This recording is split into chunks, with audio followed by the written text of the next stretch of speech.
So hello and welcome to another AC News Flash. It's so great to have everybody here and so wonderful to be heading into the national conference with another guest here today. So serving the limb loss and limb difference community is our daily commitment. And at the Amputee Coalition, unfortunately, we know that vast disparities exist when you consider race, ethnicity, and limb loss.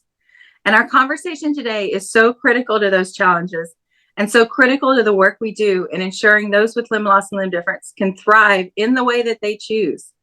Today, I'm excited to be joined by one of our board members and partners who's committed to this very space. You've seen him on several syndicated media interviews, publications, and documentaries, elevating his passion and his commitment to stop preventable amputations in diabetic Black Americans. He's become the national voice in this fight against the impact of health disparities in underserved communities.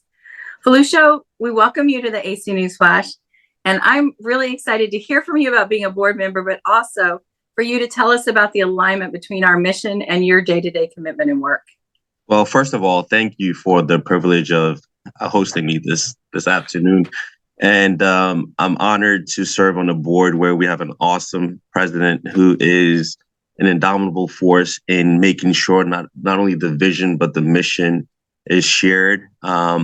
I believe that the Amputee Coalition partnership role and my role as a board member has been one of the most gratifying positions that I've held since I started this journey about 13 years ago.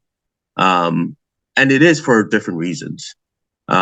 First is, every patient that I've encountered here in the Mississippi Delta and beyond, who's either had a threatened limb loss or has suffered from a limb loss or has limb indifference, all they want in life is a fair and just opportunity to attain the best possible health that they can and live a prosperous life where they have all the resources available to them.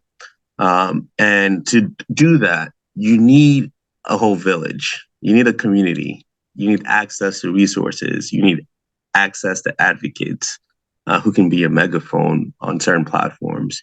You need to be educated. You need research data to see that if we're giving you the best possible tools that you need in the toolbox to achieve those things. And I think that's where we come in as the Amputee Coalition and as a board member. We are aligned in that position, in that mission. Peripheral arterial disease is a deadly cardiovascular disease. It affects 21 million Americans. And unfortunately, at its extreme stage, 400 limbs are lost every day. We quote that every 20 to 30 seconds, a limb is lost in the world due to diabetes and peripheral arterial disease. And so I see this as what affects one directly affects all indirectly. And this is where we come in as the Amputee Coalition, partnering with other advocates and other enthusiasts who want to do more, not only more in their side of services, but more as a global community to help not only achieve those synergistic missions, but also have access to expertise and amplify that advocacy mission while we network and collaborate with one another. Thank you, Foluso. And we were recently in our DC offices for the new board member orientation, and it was so great. Still can't say how great it is after the pandemic to start these things in person, but the excitement and the commitment that we're in that room to increasing our programs and services. And as you're talking about, to engaging the networks that exist together, because one thing that I've heard from our community members, and we hear it across the board, especially those with peripheral arterial disease or those with diabetes, is they don't want to see this happen to a loved one. They don't want to see this happen to someone else. And they can be that biggest voice and megaphone to amplify what we want to see. So as we look at 5.6 million plus Americans living with limb loss and limb difference, I would ask, I have two questions for you to kind of probe in a little bit. Why is the board role worth taking on when your day-to-day mission is so much that you're personally committed to? And can you speak a little bit more about peripheral arterial disease, underserved communities, and the intersectionality that exists with limb loss and limb difference? Sure. And I might tackle that from the latter. peripheral arterial disease is a deadly disease. It is as deadly as any other cardiovascular disease and as deadly as most cancers. People just don't know that the 5-year mortality rate from peripheral arterial disease is worse than breast cancer, colon cancer, and prostate cancer. Once you undergo an amputation due to a vascular disease or peripheral arterial disease, and if you're a diabetic, about 70% are dead within 3 to 5 years, 80% within 5 years. So it's deadly.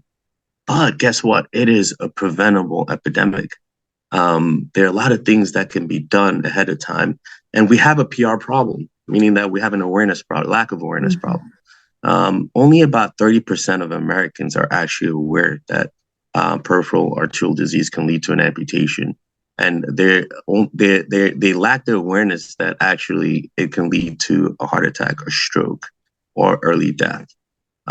In underserved and minority communities, only about 6 to 9% are aware of that. Even though they're twice more likely to not only suffer from peripheral arterial disease, but they're 3 to 4 times more likely to undergo an amputation. And so where I see this becomes a health injustice when you see a lack of awareness. However, there's a high chronic disease state in these patient populations, diabetes, nicotine use, and all those other risk factors, high blood pressure and chronic kidney disease. So I decided to not only move down here to a predominantly African American population here in the Mississippi Delta, but to be the voice for the cause to bridge the gaps in health inequities that have plagued this region, but also this disease state. And what are the institutional practices that need to change? What are the policies that need to change? What are the practices that need to change? And what are some of these practices? That if someone has poor circulation in their legs, an amputation first strategy should not be offered if there are limb preserving strategies out there. We've made drastic improvements and advancements in medicines, in pharmacologics, in genomics, in technology over the last 20 to 30 years. But guess what, Cass? Most patients are not getting offered those preserving strategies. Rather, they're getting an amputation first. And then on the back end of that, after an amputation, they're left to suffer in silence. There's this violent epidemic of amputation occurring, but they left to suffer in silence where they lack the support. Most of these patients lack the community. They lack navigators. They lack, just an outlet for them to have, to regain that sense of worthiness that they deserve, to know that, you know what, just because you lost a limb, that doesn't mean that your life is not as worthy as anyone who else on this planet.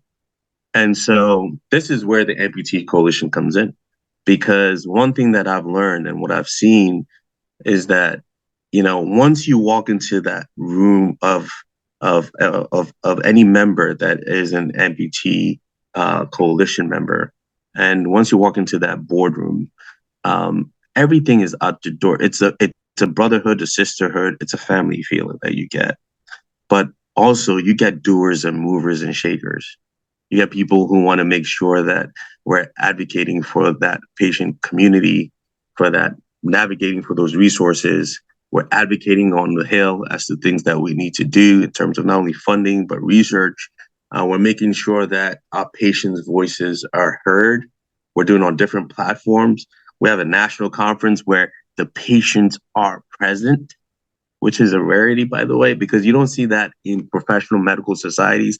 If you go to all our professional society conferences, you only see doctors and you see their navigators or their assistants, but you rarely see patients, which is what we do serve. We serve the patient. We work for them.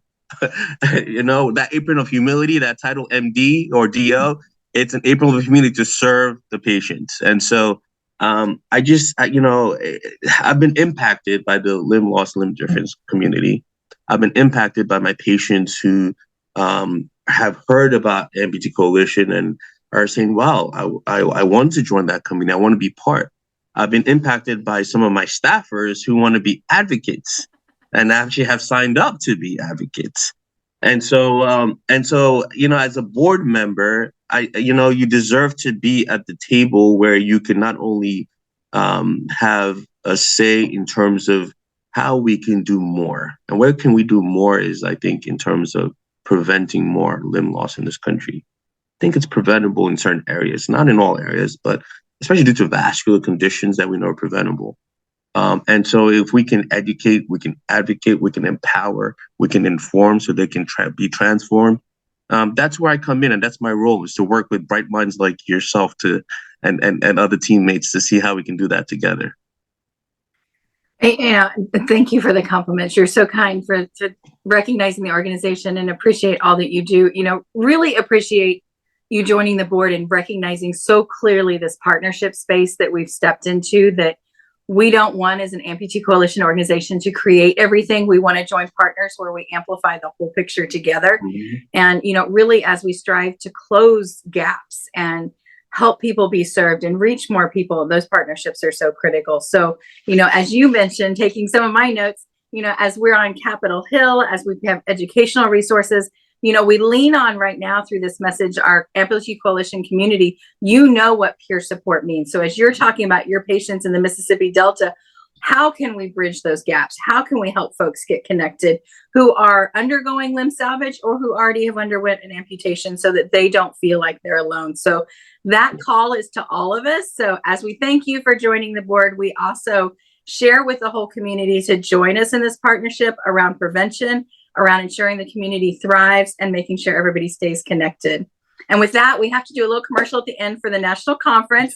As you so well noted, it is the place to be. We will be in Atlanta, Georgia this August, and want to see everybody there, because it truly is it's like a family reunion in many elements. So it is all that 57% we had last year who were newcomers, we want to see you back again this year. And anything you want to say to close us out? No, I'll be there. I mean, the strategic direction of the Amputee Coalition is clear. Our vision is clear. Our mission is clear.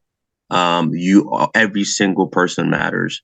And so as we gathered later on this year, we hope to not only come and tell you what we're championing, but also to hear what you want us to do on your behalf as well. So look forward to seeing everyone. And Cass, look forward to do more of this. This is fun. Let's do it again. Thank you, Dr. Fakorede, and have a great day, everyone. Take care. You too.